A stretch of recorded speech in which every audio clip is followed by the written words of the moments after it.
That's Debatable is sponsored by MB&G.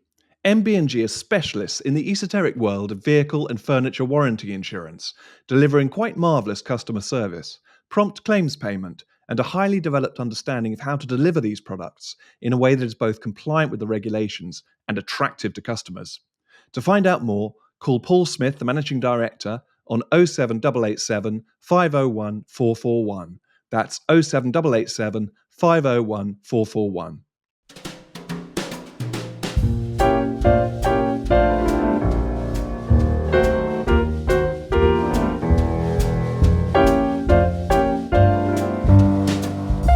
Welcome to That's Debatable, the weekly news podcast of the Free Speech Union. Welcome back to all of our listeners and welcome back to our viewers. Jan and I have just gone through the running order for today, and we have so much to talk about.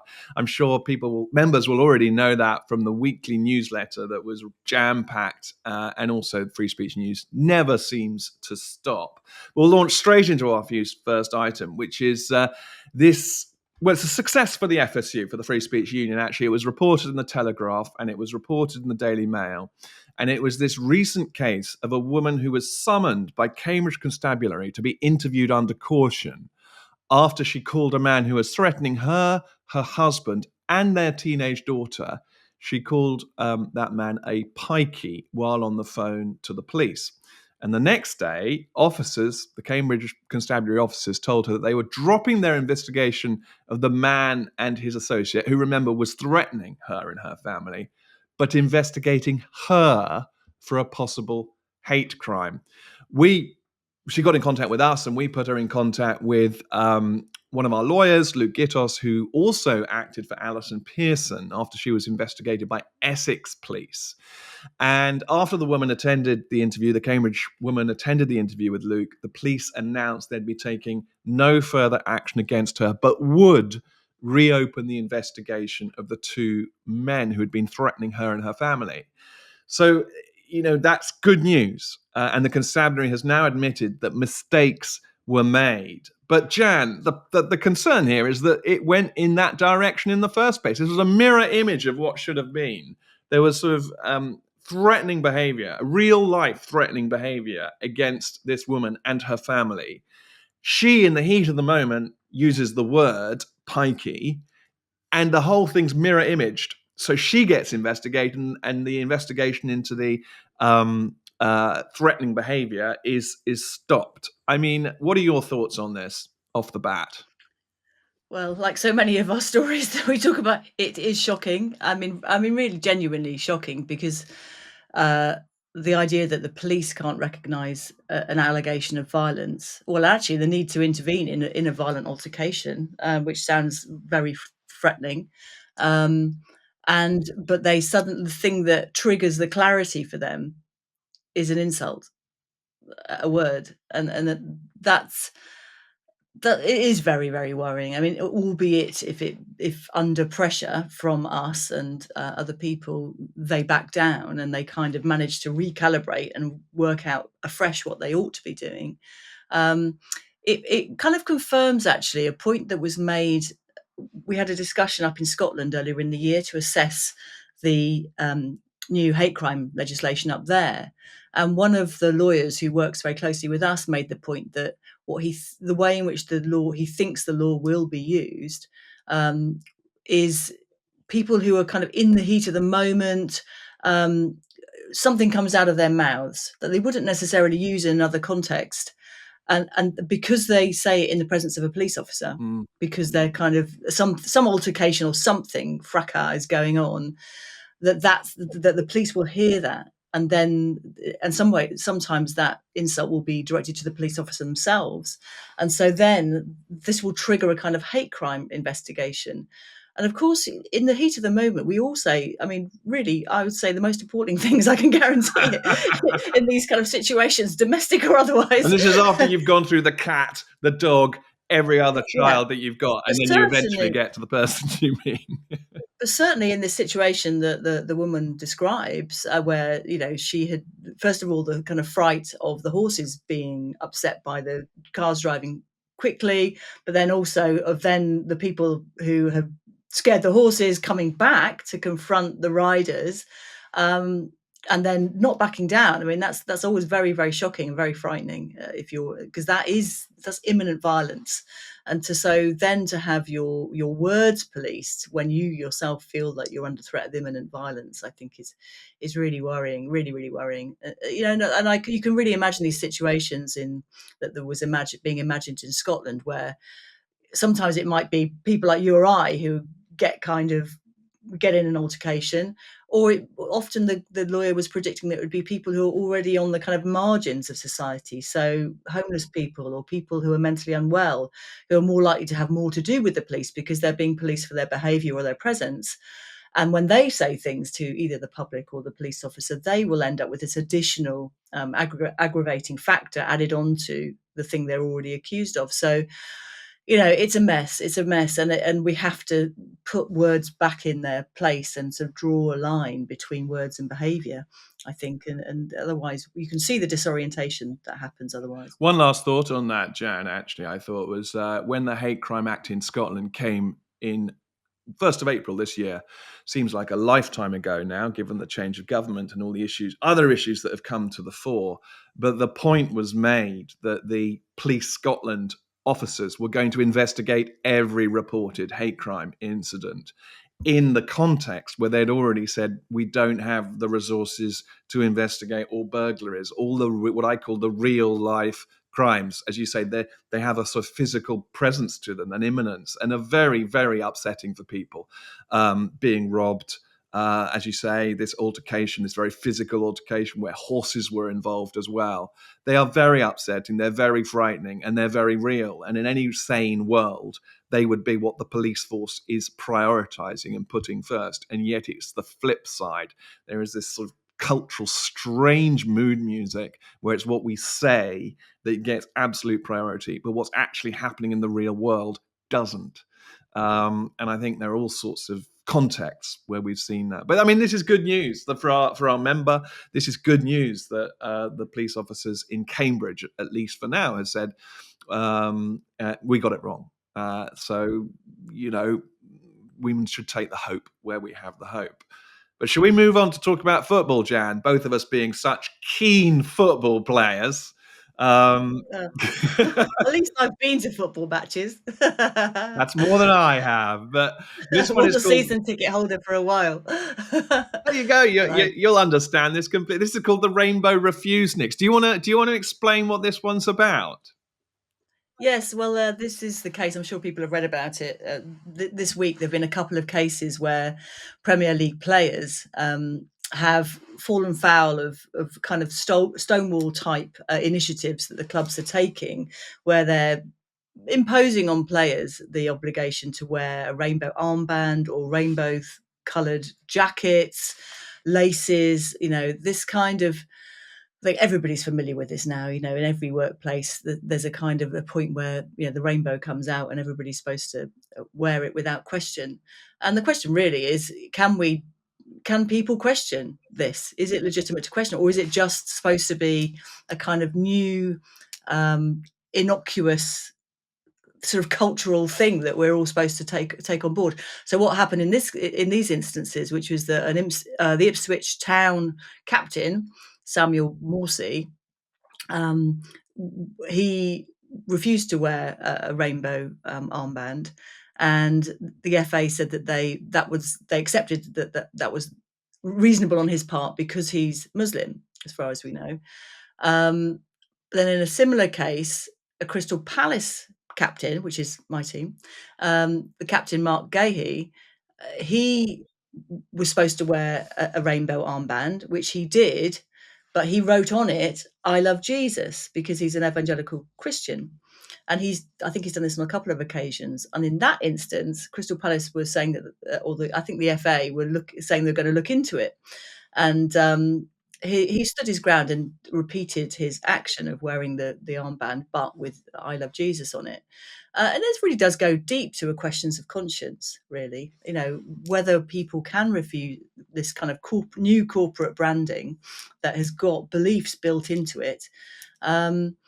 and whether they're within, even if they adopt those, are they free within that to express their true feelings about things? And obviously, Marc isn't saying whether he's against the rainbow or not. He's just adding an additional statement about himself, which is "I love Jesus." I mean, which is obviously profoundly controversial nowadays. But and even the poppy doesn't go that far, Jan. You know, I was thinking about secular signs and symbols where people do have there is often a moral compunction to wear something and to display something. I would say the poppy's probably the closest over the last 70, 80 years. And you would have been looked at strangely, certainly, if you'd refused to wear a poppy. But at no point would you have been investigated or subject to sanction. Except in perhaps the most extreme instances. So we're now putting the rainbow laces and the rainbow symbol and symbolism over and above the poppy, and that's before we even bring religion and freedom of conscience into the picture. So that was a thought I had. Yeah.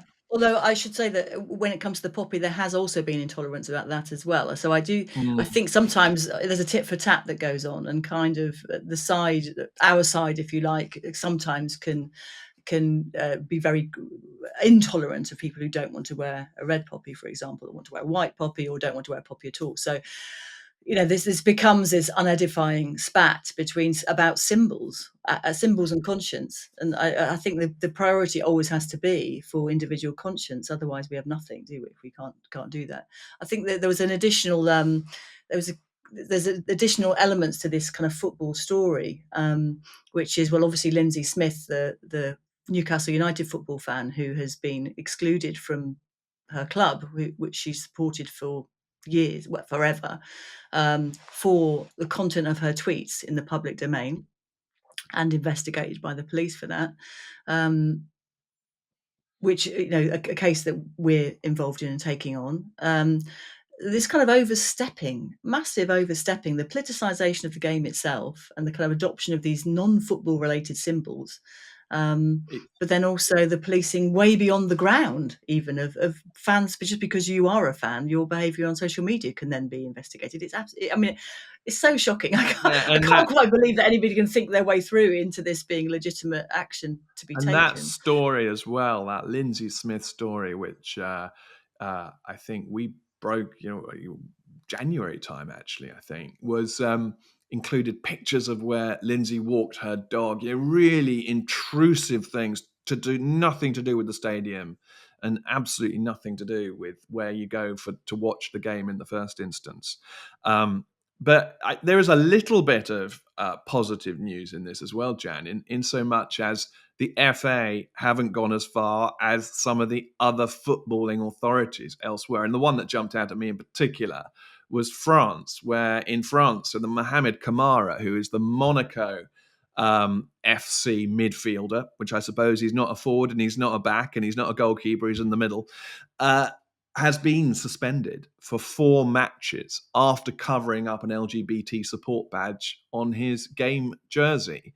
And he said, as a practicing Muslim, he cited religious reasons for refusing to take part in the initiative. So we know that France is an even more secular country. We know that it takes that very, very seriously.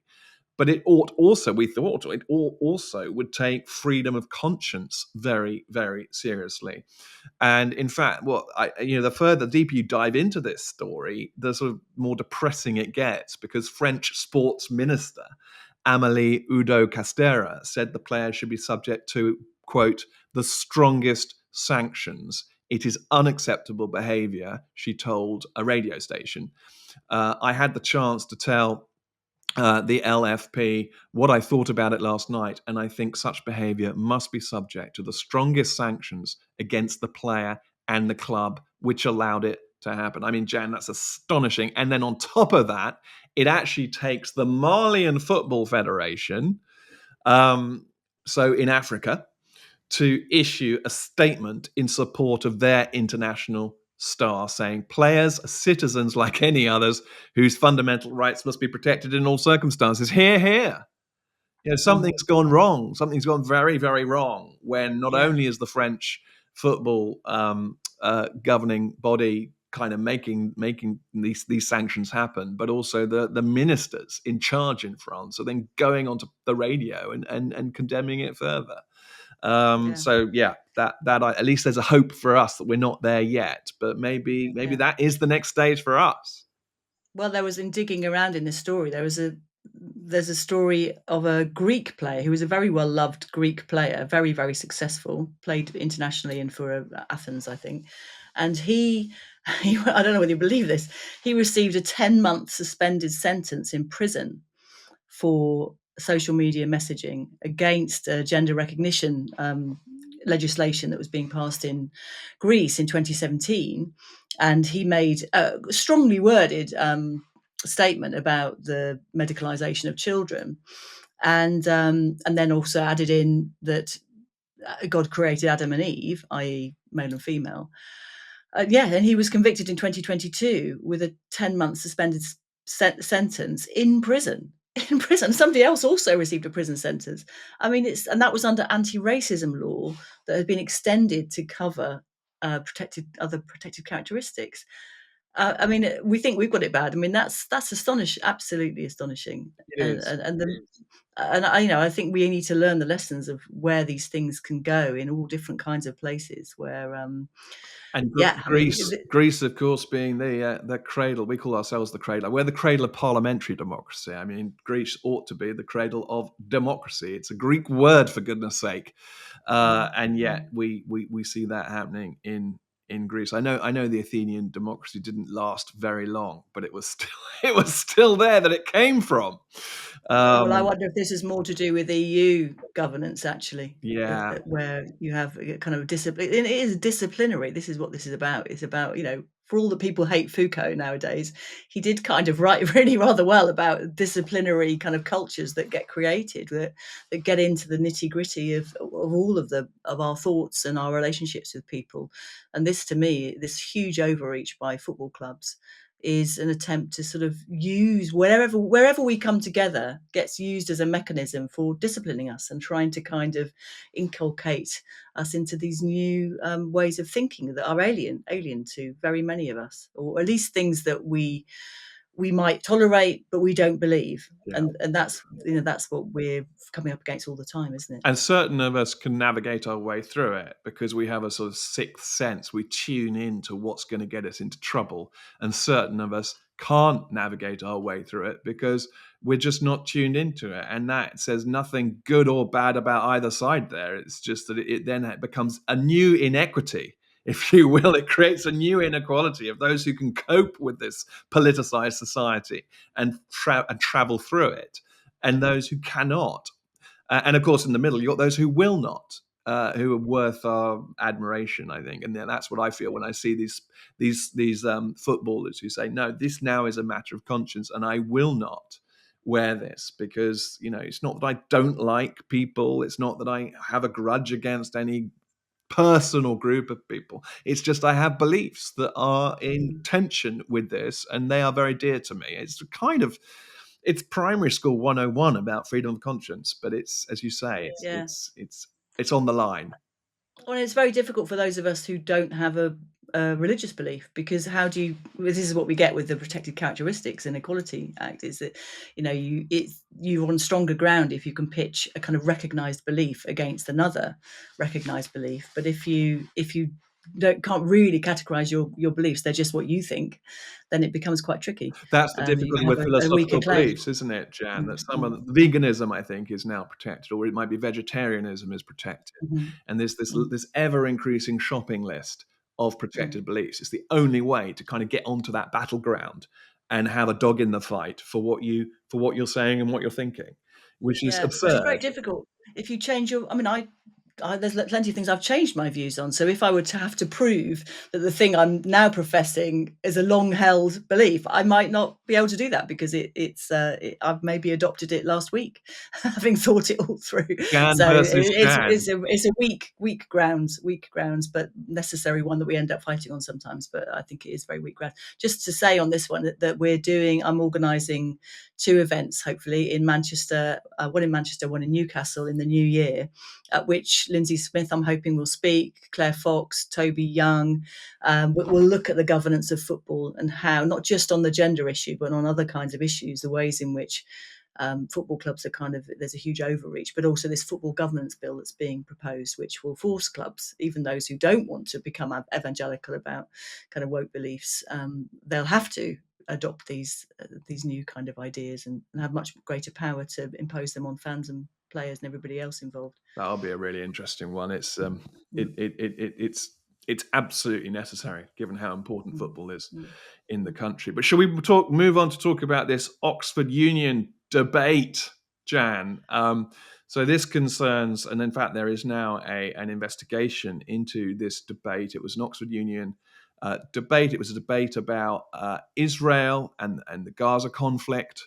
And during the debate, there were all sorts of things said on all sides. And I think the tack you were thinking we should take as we discuss this now, obviously we'll leave a link to the sort of what actually happened and how the papers are addressing this issue. But the tack you were wanting to take, Jan, I think is, can we even have these kinds of debate on these most hot button issues? And I know that you've done a lot more digging and investigating into this probably than I have. So what are your thoughts on what happened and what this means for the state of debate in the UK? Yeah, so this was a debate that took place, I think, the week before last, on the 28th of November, at the Oxford Union, which had a motion that was saying that this House believes that Israel is an apartheid state committing genocide. Right. So, going to 11 basically with the motion itself. Yes. And there were some speakers who were invited in defense of Israel, and they decided that this has just been stacked from the beginning. And I think you can have a one-sided motion as it happens. That can set up a very good debate. But what happened on this one is an additional kind of stacking at every stage by the looks of things in the council chamber itself, or the union chamber, I don't know what you call it, was like 80% at least kind of in favour of the motion. And even then, okay, fine, that might well be the case. You can have unpopular causes debated, where you can have a very unpopular speaker having to argue for or against a motion that nobody else in the room supports. So that's the nature of debate. But on this one, the union president, he ended up speaking in favour of the motion. So if you watch the video, he was chairing the debate. Is that right? So he's chairing to start with, and then he becomes one of the proponents of the motion. But not only that, the spirit, there is no good faith spirit in the chamber. And when you watch it, it's very disturbing to watch, actually. Now, I really would recommend people go and watch the videos. And so there's different ways of doing this. So if you go to the Oxford Union YouTube channel, they have put some of the speeches up, but not all of them.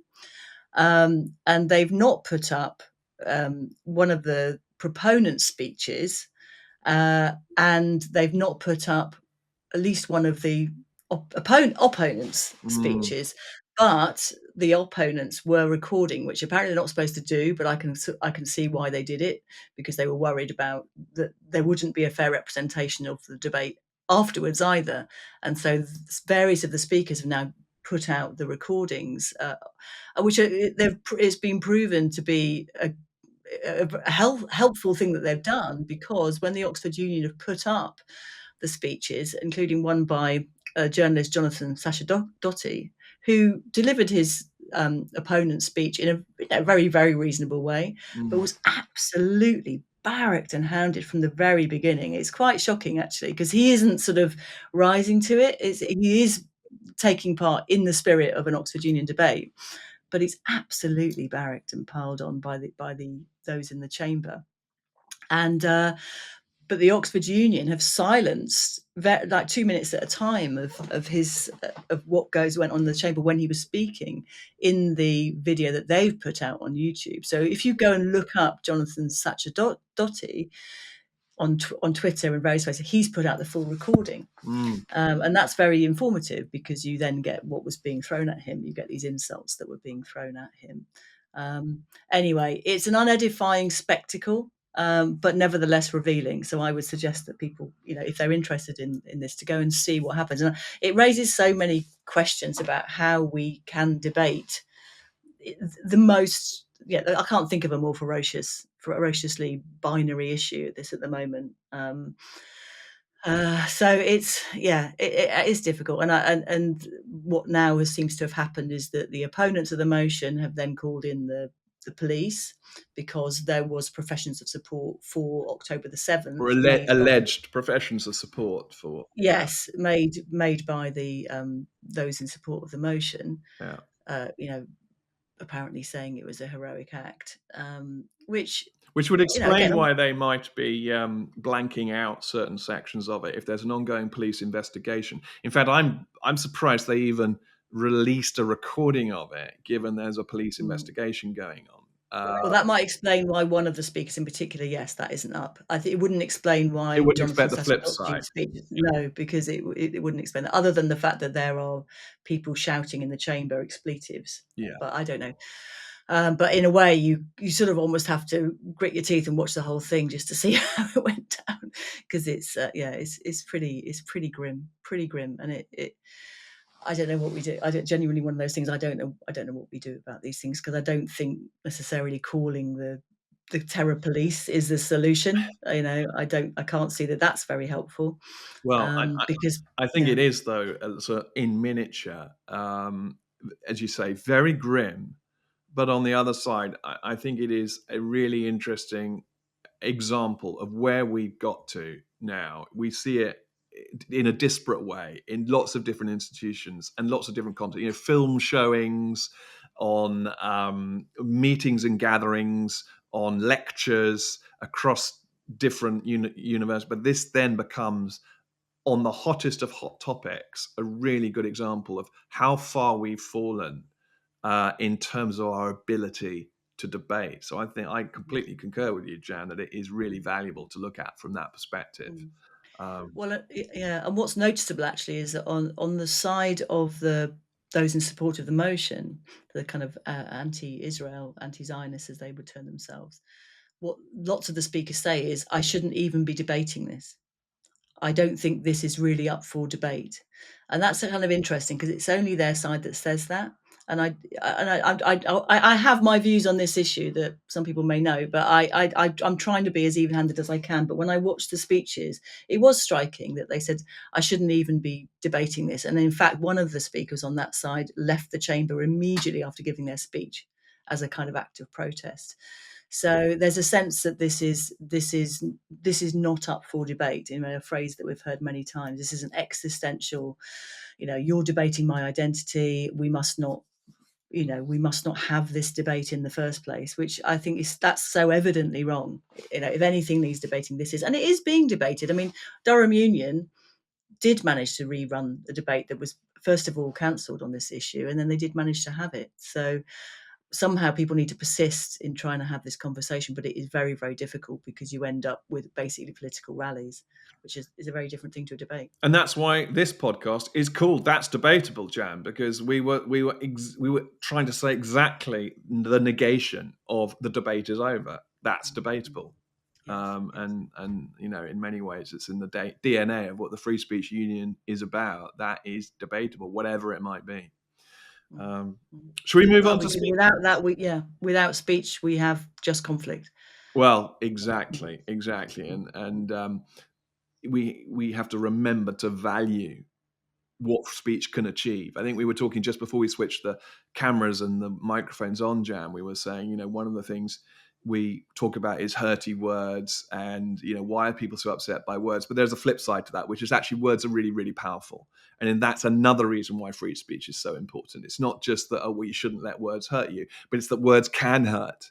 Is another reason why free speech is so important. They are powerful. Freedom movements through the ages have come from words, have come from the ability to kick ideas around publicly, and that fundamental idea is at the heart of why freedom of expression is so important. So words do hurt, and in many ways words should hurt. But all of this is being suppressed at the moment. Shall we talk about our next item, Jan, which is another instance of the Free Speech Union being front and centre of a poor young person who's been cancelled. So this is the case of Connie Shaw. Connie Shaw has been on GB News, I think, twice now this week. She was on GB News on Friday, and I think she was on Free Speech Nation on Sunday. And the issue here is that she has been removed from her radio committee position because she expressed gender critical views.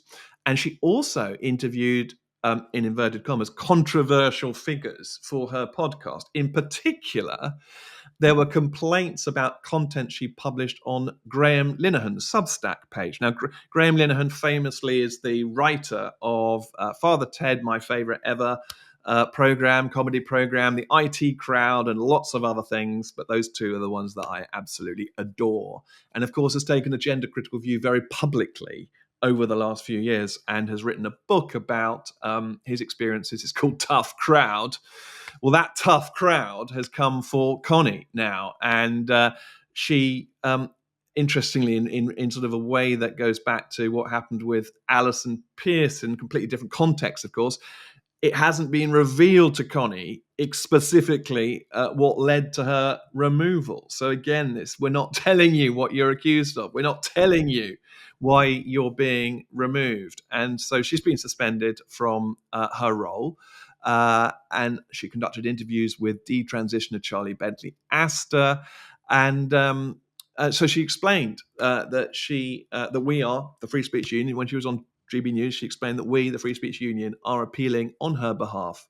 And we're very grateful for her being so vocal about how we're helping her in the background and how we will continue to. But, the interesting thing here, and we were talking about this before we switched on the microphones, Jan, I think, is the student radio really matters if you're going to go into broadcasting, if you're going to go into that world.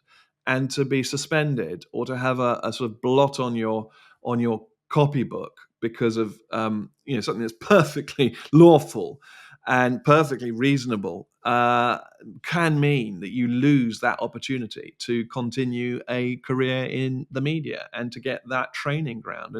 And so it really is a disturbing case. But Connie I actually met her last week as well at a debate I was at. She's just so full of energy and strength, and like so many of our members, actually, complete conviction that she is doing the right thing in getting justice for herself, and then looking out for others as well.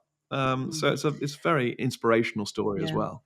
No, I think she's extraordinary, and I find it very moving. I saw her speak at the Academics for Academic Freedom conference recently, and she spoke and told her story. I leapt to my feet at the end, and then I looked round and nobody else had. You're the only one. Not because they weren't impressed, but just because I was You're too excited. But I think the thing about her case as well is that there is no suggestion of insult. She hasn't used a word in an ill-disciplined way. What she's done is debated ideas, discussed ideas. And for that to become impossible, I mean, it's very interesting. So this idea that you don't get told what it is you've said, really worth thinking about what that's all about. And I think it's a way of, because they can't, I think it's quite difficult for people to actually justify shutting down ideas when they're expressed and articulated as ideas in a way that we recognise as a sort of civilised way of discussing them. I think if somebody flings an insult, that's a bit of a different thing. It becomes more, it's easier to excuse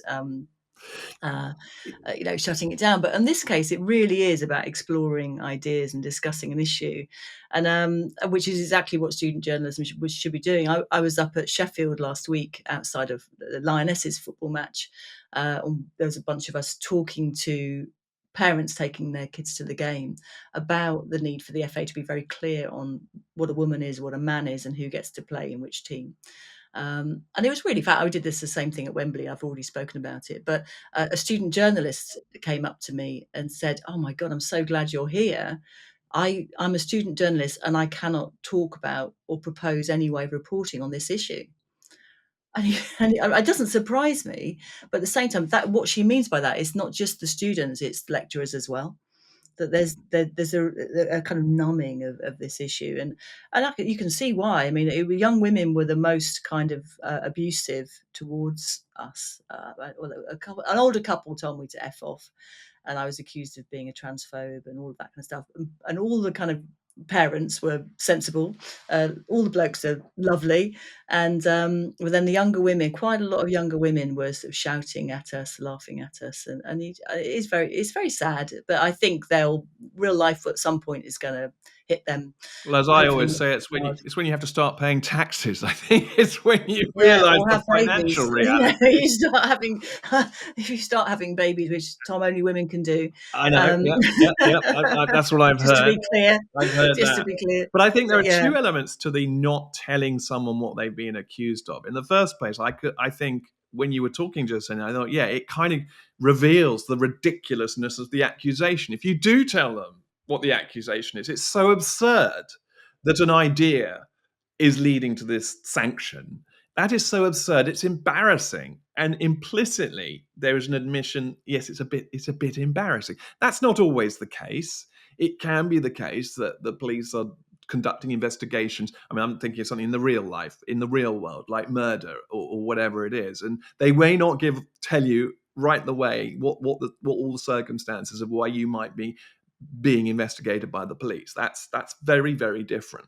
But I think in these circumstances where it's about ideas, they're just admitting that the idea of challenging ideas is it's absurd not to.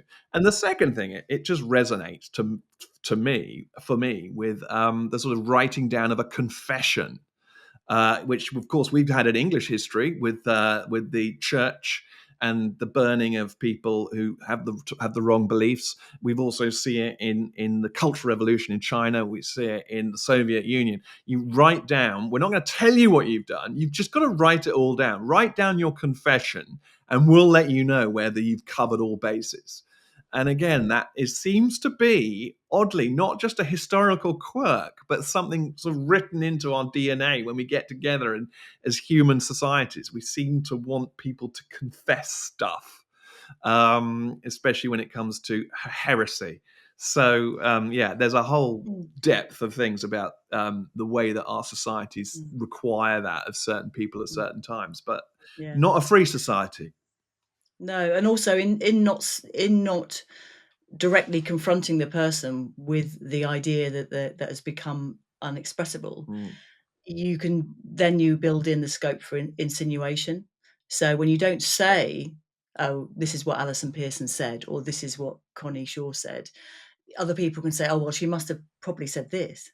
So She it's a must have said power game there. she must have said something really awful, because why would she be excluded from a radio station, or why would she have a police knock on the door?" It allows this scope for rumor, gossip, and insinuation, which in itself becomes a disciplinary kind of tool, actually, because it builds in shame and disgrace onto the person and places the pressure on them to give in. And I do. I mean, I'm very, very inspired by people who don't give in. I find it the most admirable, the most admirable. I think we all do. It's there. It's very strong culturally. I don't think we like obedient people. You look at when you read Hilary Mantel's Wolf Hall, and it comes out in the TV series as well, actually, which I'm watching at the moment, really enjoying. But as you say, the total submission when it's required, which is to write your confession, or to profess an oath of obedience, and what Cromwell's all about is trying to give people ways of doing that, while also, letting them still have a sliver of conscience that remains. He's not an absolutist on these things. He's kind of Thomas pragmatic. Cromwell. Thomas Cromwell, Yeah. yeah. They're all called Uh, Thomas, which is all the very good worrying. guys. All the people who ended up losing their heads, Jan. Oh, don't give away the plot. Oh, sorry, yes. No, he ends up fine. He lives a long life. He retires to the West Country. But that thing of just expecting submission and requiring submission, I find incredibly powerful. In when you speak to people that are the Refuseniks, to bring us back to our first story, there's so many people I've spoken to. I was speaking to Sue Evans, who's one of the Tavistock whistleblowers, the earliest of the Tavistock whistleblowers recently. And I said to her, what made you enter into the judicial review that she did in the Kira Bell case. And she said, well, everybody else had reasons why they couldn't do it. And then I just realized, well, it has to be me. And there's this kind of thing of, well, here I am. It is Martin Luther, Send me. here I am. Yeah. I can do no other. I can do no other. And I think that still has an incredible cultural power, and actually internationally, as it happens, when we see Iranian women taking a stand, or we see, people, the lone individual, the man in Tiananmen Square, whatever that might be, the lone individual is incredibly powerful in Western culture. Well, not just Western culture. I mean, in kind of modern culture, maybe even before that, I don't know. But I think there's a lot to be built on in kind of resurrecting that legitimacy of conscience. And that cost that sole individual is willing to pay, and 9 times out of 10 does pay. The uniqueness of Martin Luther actually is that he got out of the Dieta Worms. I was listening to a podcast about that time, and he was absolutely convinced he was going to lose his life and that he was not going to come out the other end.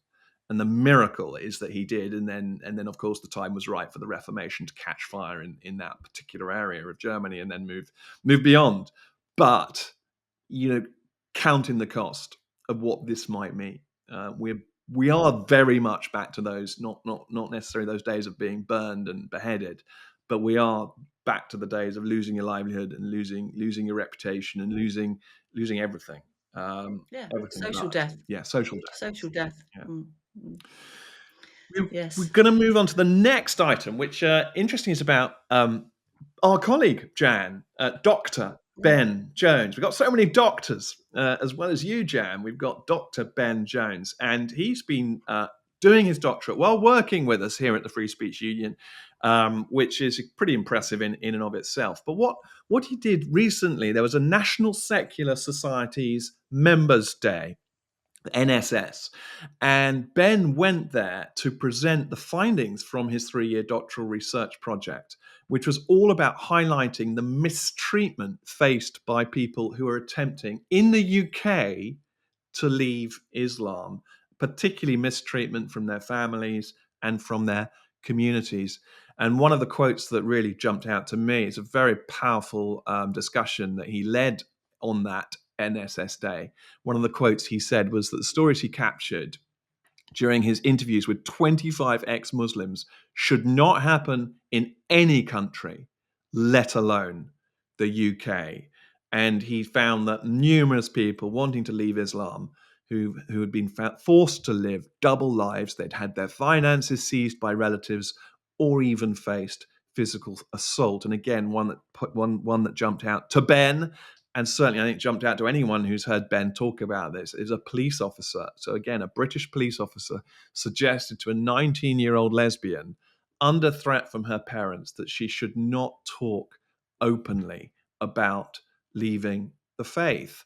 So Jan, I mean, we know the struggles. People come to us from all faiths and backgrounds, and we know the struggles that people have from a free speech perspective, a free expression perspective, when they're seeking to leave that faith. We know people like Hatun Tash who have left the faith and now are emboldened to speak on behalf of their newfound faith, in her case, Christianity, and the struggle and sacrifice that leads to, including being physically assaulted and mistreated by the police as well. Again, total lack of understanding from the police, from the British police, about the multifaceted issues that arise when people leave the faith. They may leave the faith and then be under threat. They may be LGBT, they may be gay or lesbian, and they leave the faith and they're under threat. And then they try and sort of conflate people who leave because they're gay and lesbian with people who leave because they've decided they don't believe it anymore. But then those two groups aren't necessarily going to get on with each other either. There's a real naivety from the British police and the British state about the complexity, actually, of life for people who decide they want to leave the faith, because, of course, they have every right to in Britain. So I was really struck by this. I'm really struck by what Ben's found, actually, from his doctorate. Well, again, it's one of these other new kind of confusions where we do, in law, value individual freedom and conscience. That has primacy over community. And although and the confusion of multiculturalism, I think one major part of it has been somehow these other communities are given primacy over the individual. There's a kind of reversal in our value system. And as you say, this isn't just Islam, actually. And we're doing I'm working on an event in March at which Ben will be speaking, which is about apostasy. And that will have a speaker representing an organisation that helps people who have left what they call high control religions. And obviously in all religions you can have elements of them that are high control. So there's Jehovah's Witnesses, there's people from very, very Orthodox Jewish backgrounds, Christian cults, all kinds of people can be subjected to this kind of treatment. But there's two sides to this which we want to reflect in the event that we're organising. One is obviously the negative and the need for British law to keep up to speed so that they understand the need to protect individual freedom when it's under pressure from kind of community pressures. But the other side is this extraordinary, the positive experience that people have, not because they're leaving a faith. I don't think there's necessarily something to celebrate in that in itself, but there is a freedom that happens when they're leaving the high control faiths of, for example, hearing music for the first time. Somebody described this to me recently, and I sort of thought, oh my goodness, that's such a fascinating discussion to have, or seeing art for the first time. And I think there's something that we can find in that as people who are, whether we're religious or not, in the kind of less controlling, kind of sort of more modern versions of faiths, where there is this scope for freedom and an expression that these people are experiencing for the first time. So we're really hoping that we can explore that in the event, which will take place in March in London and online, which people can join. Which I think there's something really, really positive to draw from this as well. That we can learn from people's the value placed on freedom. Yeah, I was speaking to someone yesterday as well about the opposite. When you are not allowed to express yourself, when you are shutting yourself up, self-censoring, and the physical way that works itself out, you end up actually having headaches, you end up having sleepless nights, you end up getting ill, and you can't work it out. You go to the doctor, you can't work out what the cause is, and you realize it's because I can't express myself freely. Actually, it's not just, oh, I can't express my ideas, and this is purely an intellectual thing. It's a holistic thing, and it has a physical effect. So I can imagine the release of coming out of a high controlled environment, religion, cult, whatever, expresses itself in every sort of human aspect. It's sort of spiritually, emotionally, and physically, and the joy and the wonder of that. It's very powerful, Jan, what you just said, actually. Yeah, and we need to be able to find the meaning in that and share that meaning, because I think that can turn free speech into a very, very positive value around which people can rally, rather than always being a defensive. We're always on the back foot, kind of retrospectively defending people's free speech. Actually, really making the case for this as being an incredibly meaningful thing and a kind of huge gain in human history, that we've understood the benefits of free speech to such an extent that we actually almost have an emotional reaction to experiencing it. It's like when you have a great argument with somebody that you really don't agree with, or a conversation with somebody and you really do learn something from engaging with them, and it's a incredibly positive experience. It's a very humanizing experience. And we're going to have lots of them later this week, aren't we, Jan? We have an event. Let's jump to the big positive ending, which is an event we've got coming up. Is it Tuesday night? So we'll release Tuesday night. Yeah. Yes. Yeah. So probably the same night that this goes out. So we have got our annual online Christmas review. This is something that we started doing, I think, in the very first year of the Free Speech Union, and obviously online. Then because of COVID, now because our members are all over the place and we couldn't possibly get everybody together just for an hour. So this is an opportunity to vote on your free speech hero and your free speech zero of the year. So what happens is we ask Free Speech Union staff to nominate a free speech hero or a zero, and each one of them will nominate one, and then the audience can vote, and then we announce the winner. So previous winners, I think, last year it was Nigel Farage, I think, because of the banking. He was the hero, issue. wasn't he? Yeah. Yeah, he was a hero, and I can't remember who else. I can't remember. It's very difficult. I look back at previous winners, and I think, God, we've forgotten about them. They're in the dustbin of history now. Usually the zeros, thank goodness. There's various ministers that were nominated, I think, and maybe even one last year. That now I think, oh well, where have they gone? So free speech prevails. Anyway, all Free Speech Union members are very, very welcome to join. So if they go to last Friday's newsletter, there'll be a link. There's a link in there that they can find, or emails from us. I'll probably send out another reminder prior to the event, so that you can sign up. Be good to have you all there, and you can have a vote. If we've got time, you can have a say, but I think that might be a bit tricky when we've only got an hour and there's so many heroes and zeros, and we've got so many staff now as well, obviously, to propose people. So yeah, that'll be good fun. Have a drink, bring a drink, so we can toast the winner. It's officially the beginning of Christmas. I know the 25th of December is officially in the church calendar is the beginning of Christmas, but I always feel that when we have that evening, the online review, the heroes and the zeros of the year, that's Christmas started. I know, it's a bit early. I may get my gold lame dress out. One of my colleagues usually wears a velvet bow tie, which is very nice. Yeah, Fauntleroy style. Very nicely dressed. Very nicely dressed. Brilliant. That is us for another week. So thank you very much for listening. Thank you for watching. I think we got one more in this year, haven't we, Jan? We're going to record one more episode of the podcast this year. Yes. So we can discuss the heroes and zeros. We shall. But we wish everyone credit to.